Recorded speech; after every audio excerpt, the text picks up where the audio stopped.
বেতন বৃদ্ধি সহ একাধিক দাবিতে গয়েশপুর পৌরসভায় ডেপুটেশন দিল ভারতীয় মজদুর সংঘ।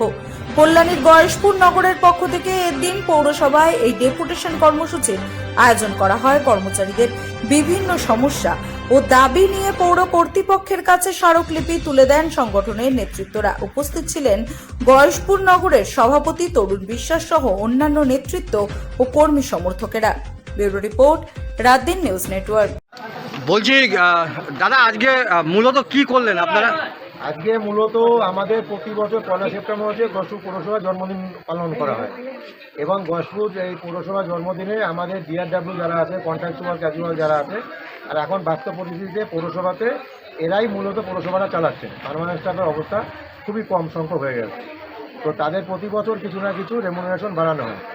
তো এবার আমাদের গভর্নমেন্টের একটা অর্ডার এসছে যে প্রতি সরকারি জায়গায় যারা ডিআরডব্লিউ আছেন ও কন্ট্রাকচুয়াল আছেন তাদের পার ডে হিসাবে 110 টাকা করে বাড়ানোর কথা। তার অর্ডারের কপি আমরা আছে আমাদের কাছে, তো সেটা আমরা আমাদের এক্সিকিউটিভ অফিসারের কাছে আমরা তার বার্তা দিয়ে গেলাম, যেন আমরা আমাদের তরফ থেকেও যে আমাদের যারা কর্মী আছে সেই টাকাটা যেন বর্ধিত টাকা দিতে পারে। এবার সেই ব্যবস্থা তারা করবে এবং কর্মীদের বিভিন্ন যেরকম প্রোটোকলগুলো ছিল, যারা কনজারভেন্সিতে আছে, ড্রাইভার আছে অ্যাম্বুলেন্সে, তাদের হাত পা ধোয়ার জন্য একটা করে সাবানের ব্যবস্থাকে দেওয়া হচ্ছে। আবার বর্ষাকালে একটা গামবুটের ব্যবস্থা, রেনকোটের ব্যবস্থা, এগুলোর ব্যবস্থা করা ছিল একসময়, তো কিন্তু এটা দীর্ঘদিন যাবৎ বন্ধ হয়ে গেছে।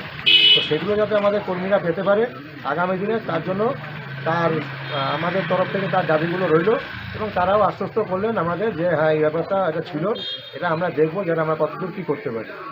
কাদের উদ্যোগে করা হবে এটা? এটা ভারতীয় মজদুর সংঘ, যারা আমাদের নবনির্বাচিত নগর কমিটি, যারা আমাদের জেলার থেকে জেলা সেক্রেটারি যারা অ্যাফিলিয়েটেড পাঠিয়েছেন, তাদের উদ্যোগে এটা করা হলো। আপনার নাম? আমার নাম তরুণ কুমার বিশ্বাস, সভাপতি গয়েশপুর নগর কমিটি।